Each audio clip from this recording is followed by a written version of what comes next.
Okay, so my other video cut off as I was in the middle of explaining about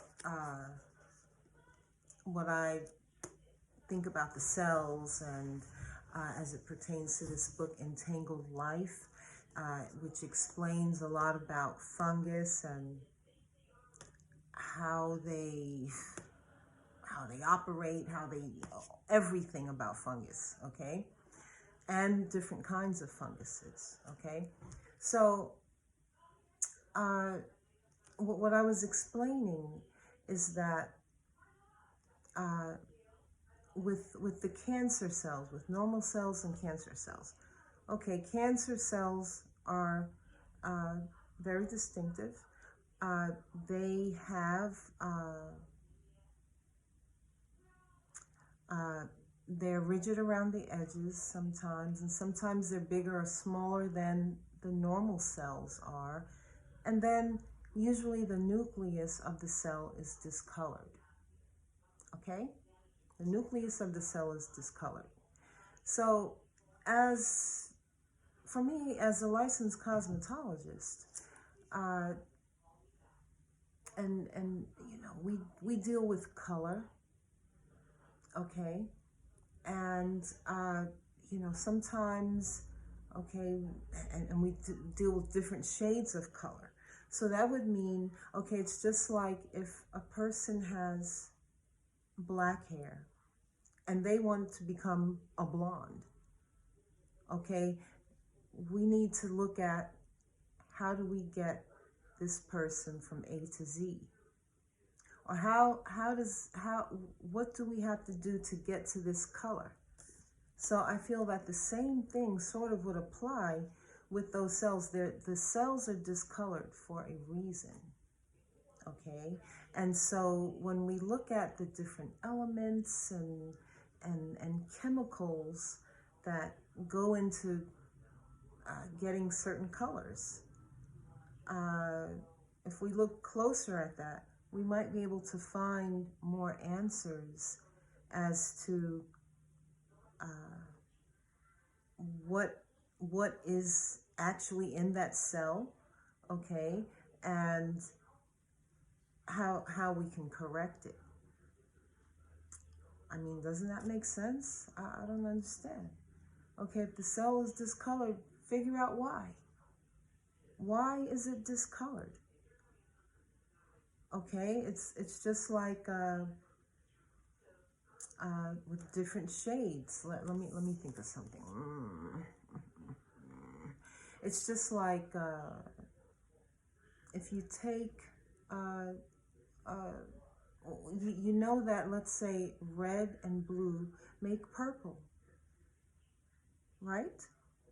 Okay, and so then uh, if you take the cell, you look at the normal color of the cell and then the abnormal color of the cell. And then you say, how does, what element, what chemical, whatever has made this cell, I don't know, let's say the nucleus of the cell is white and in the normal cell. And in the cancerous cell, the nucleus of the cell is purple. So then, oh, no, okay, let me see, yeah, it's purple, or it's yellow, or it's whatever. You say, okay, what elements or what chemicals or whatever does it take to make this cell yellow? And if you do that, you might be able to find out what is involved in this cancerous cell in order to correct it. Okay, because with chemical therapy, it's basically affects all of the cells. Okay, it affects all of the cells, and maybe it doesn't have to be that way. I'm just saying, okay? So anyway, I will be sharing the next time, I will be sharing some interesting facts that I have found in this book. In fact, I may try, I believe there's a way I can contact Mr. Merlin Sheldrake, because I am surprised that no one has really looked at this as it relates to cancer. Okay,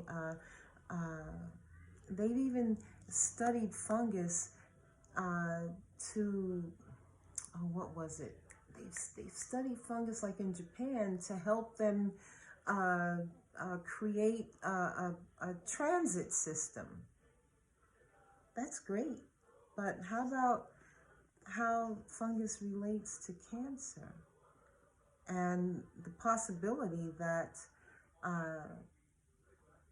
there's more involved in the body that we're not looking at, okay? Because even the way chemical therapy came about was basically a fluke in itself, okay? It's a derivative or whatever of mustine gas, and they changed a little something to make it usable on people. Okay, there has to be a better way. There has to be a more natural way for the body to fight these cancer cells. But anyway, you take care, and I'll see you again soon. Bye.